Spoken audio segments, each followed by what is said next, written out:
저 집 말이야. 뭔가 이상하지 않아? 마을 사람들은 늘 그렇게 속삭였습니다. 장씨 종택 앞을 지날 때면 고개를 숙였지만 뒤돌아서면 수군거렸습니다. 저렇게 부유한 집인데 왜 웃음소리가 들리지 않을까? 대문은 늘 굳게 닫혀 있고 안채에선 기침소리만 들렸습니다. 밤이면 연못가에 혼자 서 있는 여인의 그림자가 보였습니다. 마을 아이들은 그 집을 무서워했습니다. 한 아이가 돌을 던지며 놀다가 담장 안으로 들어간 적이 있었는데 그 아이는 울면서 나왔습니다. 하지만 사람들이 정말 몰랐던 건 따로 있었습니다.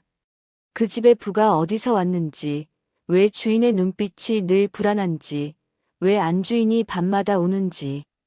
그 모든 비밀은 20해 전 어느 겨울밤 한 노인의 땅 문서와 함께 시작되었습니다. 그 노인은 최씨 영감이었고 그의 아들은 아버지의 죽음 이후 마을을 떠나 한양으로 갔습니다. 복수를 다짐하며 말입니다. 조선 후기 충청도의 작은 읍성마을.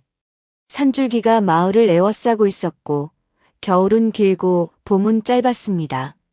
논농사가 주업이었고 가을이면 황금빛 들판이 펼쳐졌습니다. 하지만 흉년이 들면 사람들은 굶었고 땅이 없는 자는 떠났습니다. 장태윤은 이 마을에서 존경받는 선비였습니다. 키가 크고 목소리가 낮았습니다. 그를 가르칠 땐 엄격했고 사람을 대할 땐 정중했습니다. 제사를 지낼 때면 온 마을이 모여들었고 그가 제문을 읽으면 모두 숨을 죽였습니다. 사람들은 그를 보며 고개를 숙였고 아이들은 그 앞에서 떨었습니다. 그는 마을의 중심이었고 분쟁이 생기면 사람들은 그를 찾았습니다. 그의 한마디면 모든 게 해결됐습니다. 하지만 그의 아내 홍연수는 알고 있었습니다. 남편의 명예가 거짓 위에 세워졌다는 것을. 20해 전 남편은 이웃 최씨 노인의 땅을 속임수로 빼앗았습니다. 술에 취한 노인의 손을 잡아 도장을 찍게 했고 증인 서명까지 위조했습니다. 그 땅으로 쌀을 거두었고 돈이 생겼습니다. 집도 크게 지었고 명성도 얻었습니다. 태유는 그 돈으로 서당을 열었고 아이들을 가르쳤습니다. 사람들은 그를 칭송했습니다. 하지만 최씨 노인은 그 일로 충격을 받아 병들었고 석 달 만에 세상을 떠났습니다. 죽음 직전 노인은 누가 자신의 땅을 빼앗았는지 아무도 모를 줄 알았습니다. 하지만 자식이 하나 있었습니다. 최도헌이라는 이름의 아들. 그는 아버지의 죽음이 이상하다고 느꼈고 오래도록 진실을 찾아다녔습니다. 관아의 문서를 몰래 보고 마을 노인들에게 물어봤습니다. 그리고 마침내 진실을 알게 되었습니다. 연수는 그 사실을 알게 된 날부터 웃지 못했습니다. 남편이 술에 취해 중얼거린 말을 들었고 서랍 속 문서도 몰래 봤습니다. 위조된 글씨체가 남편의 것이라는 걸 한눈에 알아봤습니다. 그날 밤부터 잠을 설쳤습니다. 악몽에 시달렸고 밤마다 연못가에 나가 혼자 울었습니다. 하지만 말하지 않았습니다. 아내의 도리라고 생각했고 집안의 체면을 지켜야 한다고 믿었습니다. 그 침묵은 그녀의 마음을 갉아먹었고 그녀의 얼굴에서 웃음이 사라졌습니다. 딸 하리는 그런 부모 사이에서 자랐습니다.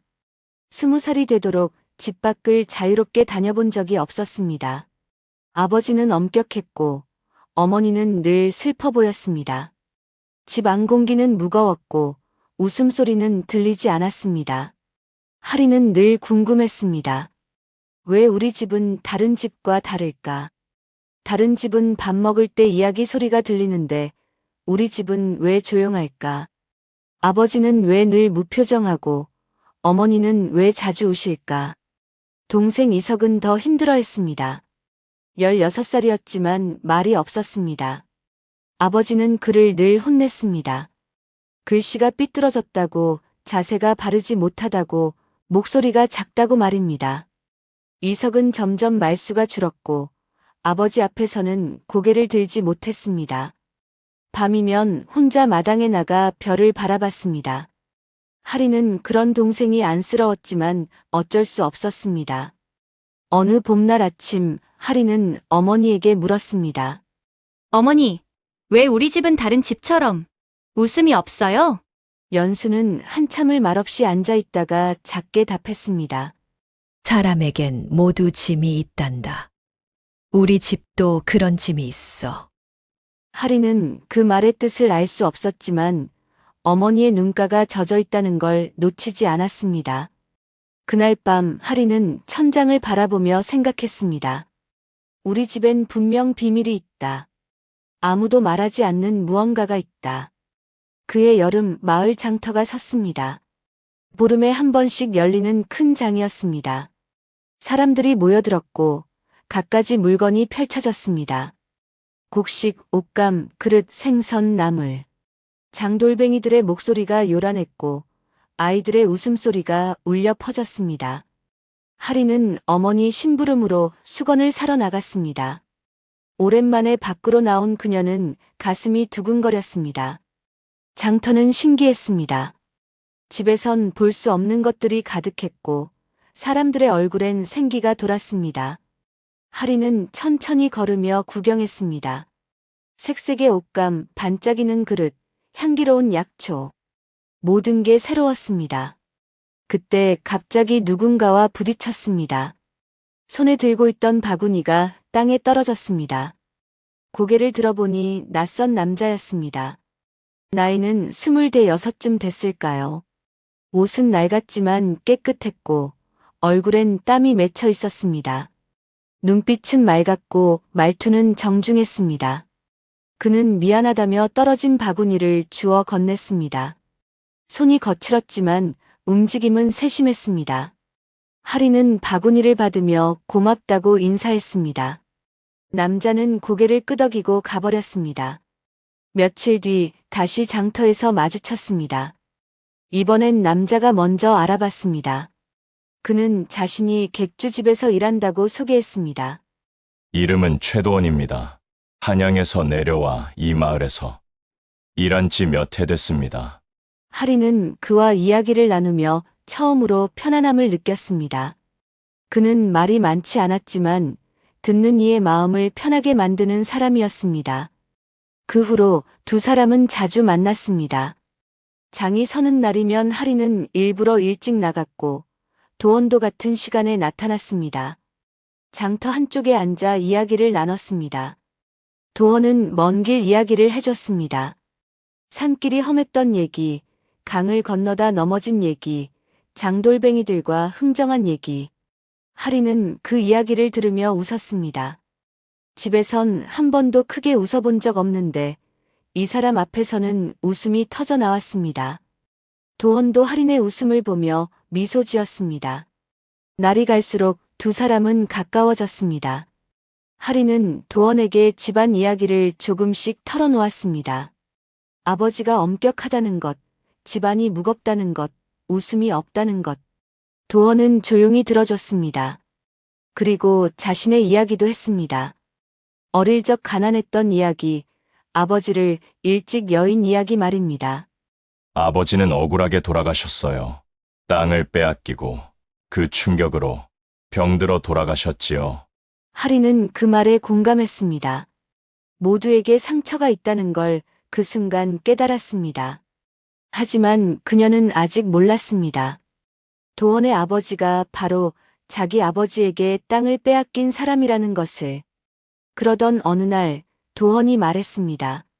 내 아버지는 예전에 이 마을 양반에게 땅을 빼앗겼소. 그 일로 병들어 돌아가셨지요. 하린의 가슴이 철렁 내려앉았습니다. 누구한테요? 장씨 대감이라고 들었소. 그 순간 하린은 숨이 막혔습니다. 손끝이 차가워졌고 귓가가 윙윙 울렸습니다. 장씨 대감. 그건 자기 아버지였습니다. 도원의 아버지를 무너뜨린 사람이 바로 자기 아버지였습니다.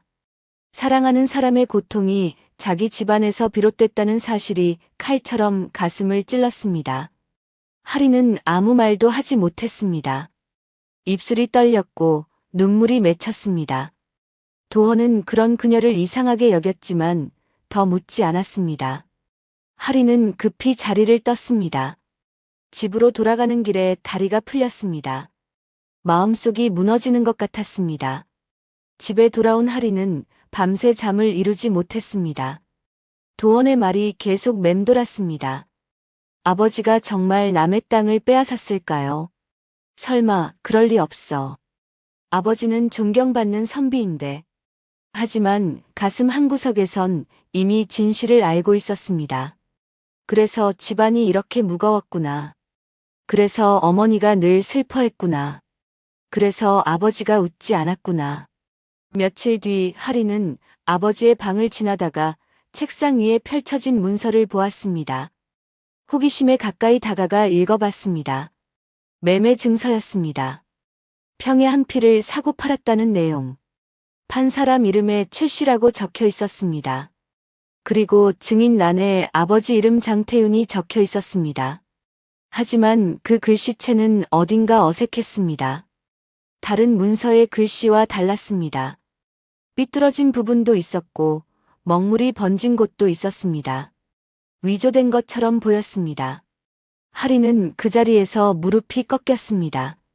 손이 떨렸고 눈물이 흘렀습니다. 정말이었구나. 아버지가 정말 남의 땅을 빼앗았구나. 도원의 아버지를 속이고 그 집안을 무너뜨렸구나. 그리고 그 위에 우리 집이 세워졌구나. 우리가 먹는 밥, 우리가 입는 옷, 우리가 사는 집, 모든 게 남의 것이었구나. 하리는 그 문서를 들고 어머니를 찾아갔습니다. 연수는 부엌에서 저녁 준비를 하고 있었습니다. 하린이 문서를 내밀자 연수의 얼굴이 하얗게 변했습니다. 손에 쥔 칼이 떨어졌고 바닥에서 쨍그랑 소리가 났습니다. 연수는 한참을 말없이 서 있다가 작게 고개를 끄덕였습니다. 그리고 주저앉았습니다. 오랫동안 참아왔던 것들이 한꺼번에 터져 나왔습니다. 눈물이 흘렀고 어깨가 떨렸습니다. 20해 전 일이었다. 그때 집안이 너무 가난했어. 겨울에 불도 제대로 못 뗐어. 아이들이 굶었어. 연수의 목소리는 가늘었습니다. 아버지도 어쩔 수 없었던 거였단다. 하지만 그것도 변명일 뿐이야. 죄는 죄니까. 나도 알면서 침묵했어. 그것도 내 죄야. 하리는 어머니를 껴안았습니다. 두 사람은 한참을 울었습니다. 밖에서는 바람이 불었고 나뭇잎이 바스락거렸습니다. 오래된 비밀이 마침내 입 밖으로 나왔습니다. 그 후로 하리는 도원을 만날 수 없었습니다. 어떻게 만나겠습니까? 자기 아버지가 그의 아버지를 죽인 사람인데요. 하지만 도원은 계속 하린을 찾았습니다. 장터에 나가면 그가 기다리고 있었고 집 근처에서도 그림자를 봤습니다. 하린은 피했습니다. 뒷길로 돌아갔고 일찍 들어왔습니다. 하지만 피할 수 없었습니다. 어느 날 도원이 집 앞에 나타났습니다. 대문 밖에서 하린을 불렀습니다. 하린은 나갈 수 없었습니다. 하지만 도원은 기다렸습니다. 해가 지도록 기다렸습니다. 결국 하린이 나갔습니다. 두 사람은 마을 뒤 숲속에서 만났습니다. 아무도 없는 곳이었습니다. 도원이 먼저 말을 꺼냈습니다.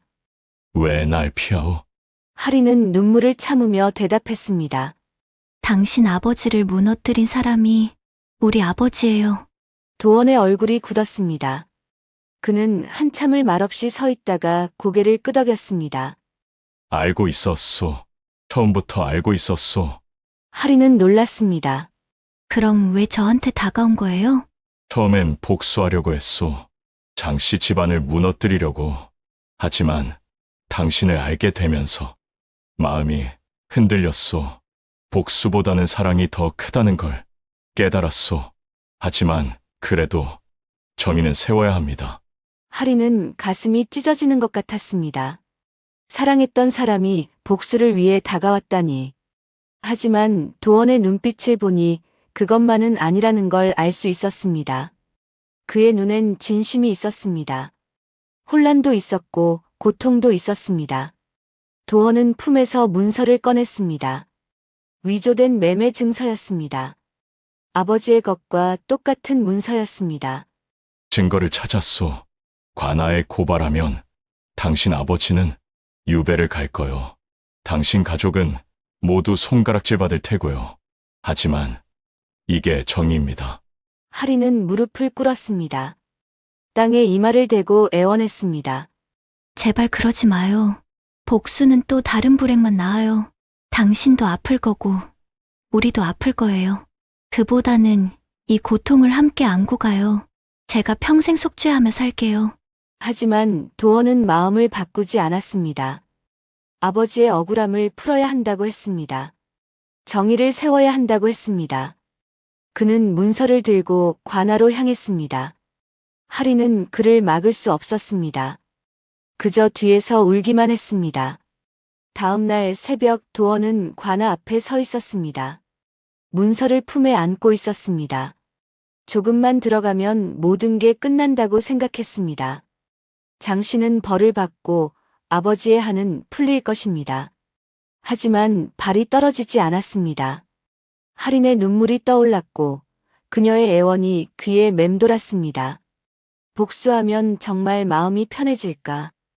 아버지가 돌아오는 것도 아니고 땅이 돌아오는 것도 아닌데. 그때 뒤에서 목소리가 들렸습니다. 그만하거라. 태윤이었습니다. 그는 비틀거리며 걸어와 도원 앞에 섰습니다. 얼굴은 창백했고 옷은 흐트러져 있었습니다. 밤새 할인의 말을 듣고 평생 숨겨왔던 죄의 무게가 한꺼번에 내려앉았습니다. 더 이상 숨길 수 없었습니다. 태윤은 그 자리에 무릎을 꿇었습니다. 평생 고개를 숙인 적 없던 선비가 땅에 이마를 대고 절했습니다. 그 땅은 내가 욕심으로 빼앗은 거다. 증인 서명도 내가 위조했다. 최씨 영감이 돌아가신 것도 내 탓이다. 이제 알겠다. 나는 모두가 존경하던 선비가 아니라 도둑이고 사기꾼이다. 태윤의 목소리가 떨렸습니다. 나를 벌해다오. 유배를 보내든 곤장을 치든 마음대로 하라. 하지만 내 자식들만은 용서해다오. 그들은 죄가 없다. 내 죄를 그들에게 물리지 말아다오. 도원은 그 모습을 보며 가슴이 뜨거워졌습니다. 평생 미워했던 사람이 무릎을 꿇고 있었습니다. 복수할 기회였습니다. 하지만 이상하게도 기쁘지 않았습니다. 오히려 가슴이 아팠습니다. 저 사람도 사람이구나. 죄를 지었지만 그 죄를 평생 짊어지고 살았구나. 밤마다 악몽에 시달렸고 웃지도 못했구나. 할인이 달려왔습니다. 그녀는 아버지와 도원 사이에 섰습니다. 눈물을 흘리며 말했습니다. 아버지는 이미 평생 벌을 받으며 사셨어요. 밤마다 악몽에 시달렸고 웃지도 못했어요. 어머니도 마찬가지고요. 이제 이 죄의 무게에서 벗어나게 해주세요. 그리고 당신도 미움 대신 용서를 택해줄래요? 복수는 또 다른 고통만 낳을 뿐이에요. 도원은 손에 쥔 문서를 바라봤습니다. 이 종이 한 장으로 복수할 수 있었습니다. 하지만 그 복수가 무슨 의미가 있을까요? 아버지가 돌아오는 것도 아니고 땅이 돌아오는 것도 아닙니다. 그저 또 다른 사람을 불행하게 만들 뿐입니다. 그리고 자신도 평생 그 죄를 안고 살게 될 것입니다. 도원은 천천히 문서를 꺼냈습니다. 그리고 정성스럽게 포개어 불 속에 던졌습니다. 종이가 타올랐고 재가 바람에 흩날렸습니다. 연기가 하늘로 올라갔습니다. 이걸로 끝입니다. 아버지의 한도 이제 풀렸을 겁니다. 그리고 나도 평화를 얻었어요. 복수보다 용서가 더 무겁다는 걸 이제야 알겠습니다. 그 자리에 선 세 사람 모두 울었습니다. 태윤은 땅에 이마를 대고 흐느꼈고 하리는 도원을 껴안고 울었습니다. 도원도 눈물을 흘렸습니다. 봄바람이 불어왔고 벚꽃잎이 하얀 눈처럼 흩날렸습니다. 연못가에는 고요함이 내려앉았고 그 고요함 속에는 모든 것이 용서되는 순간이 있었습니다. 그 일이 있고 나서 장씨 집안은 완전히 변했습니다. 태우는 모든 벼슬을 내려놓았습니다. 사람들이 물어도 대답하지 않았습니다. 그는 집에 있는 모든 장부를 꺼내 불태웠습니다. 그리고 서당을 열었습니다. 가난한 아이들을 모아 글을 가르쳤습니다. 돈을 받지 않았고 밥까지 챙겨줬습니다. 아이들은 그를 따랐고 사람들은 수군거렸지만 태우는 개의치 않았습니다. 매일 아침 연못가에 나가 참회의 시간을 가졌습니다. 무릎을 꿇고 하늘을 바라보며 빌었습니다. 최씨 영감의 명복을 빌었고 용서를 구했습니다. 비가 와도 눈이 와도 거르지 않았습니다. 시간이 흐르면서 태윤의 얼굴은 평온해졌습니다. 거짓의 무게에서 벗어난 것입니다. 연수는 약초를 캐기 시작했습니다. 산에 올라가 풀을 뜯고 뿌리를 캤습니다. 집에 돌아와 약을 다렸습니다. 병든 사람들에게 나눠줬습니다. 마을 어귀의 과부댁에 쌀을 갖다 주고 아픈 아이에게 약을 지어줬습니다. 사람들은 고마워했고 연수의 얼굴에 처음으로 평온함이 찾아왔습니다. 밤마다 연못가에 나갔던 그녀가 이제는 밝은 낮에 마을을 다녔습니다. 평생 짓눌려 살았던 죄의 무게가 조금씩 가벼워지는 것 같았습니다. 할인과 도원은 함께 객주를 시작했습니다. 작은 객주였지만 정직하게 운영했습니다. 사람들이 짐을 맡기러 오면 친절히 대했고 가난한 이에겐 돈을 받지 않았습니다. 두 사람은 서로를 보며 웃었고 그 웃음은 진심이었습니다. 사람들은 처음엔 수군거렸지만 시간이 지나며 두 사람을 인정했습니다. 그들의 결혼식 날 마을 사람 모두가 축하해 주었습니다. 연못가에서 벌인 그 결혼식에 태윤도 참석했습니다. 동생 이석은 관아의 서기가 되었습니다. 아버지의 잘못을 되풀이하지 않겠다고 다짐하며 매일 책을 읽었습니다. 정직하게 일했고 백성들의 억울함을 풀어주려 애썼습니다. 사람들은 그를 믿었고 이석은 떳떳하게 살았습니다. 태윤은 그런 아들을 보며 처음으로 자랑스러운 감정을 느꼈습니다. 봄이 왔습니다. 연못가 버드나무에서 새싹이 돋았고 매화꽃이 피었습니다. 어느 저녁 서당 앞에 등불이 켜졌습니다. 작은 불빛이었지만 따뜻했습니다. 아이들이 글 읽는 소리가 들렸고 웃음소리도 들렸습니다. 마을 사람들은 그 불빛을 보며 말했습니다. 저 집이 달라졌다고, 이제 사람 사는 집 같다고 말입니다. 하리는 도원과 함께 등불 아래 섰습니다. 두 사람은 손을 잡고 하늘을 올려다봤습니다. 별이 쏟아졌고 달은 밝았습니다. 우리 이제 행복할 수 있을까요? 하린이 물었습니다. 이미 행복해요. 진실을 말할 수 있으니까요. 더 이상 숨기지 않아도 되니까요. 도원이 대답했습니다. 그날 밤 연못에는 달빛이 반짝였습니다.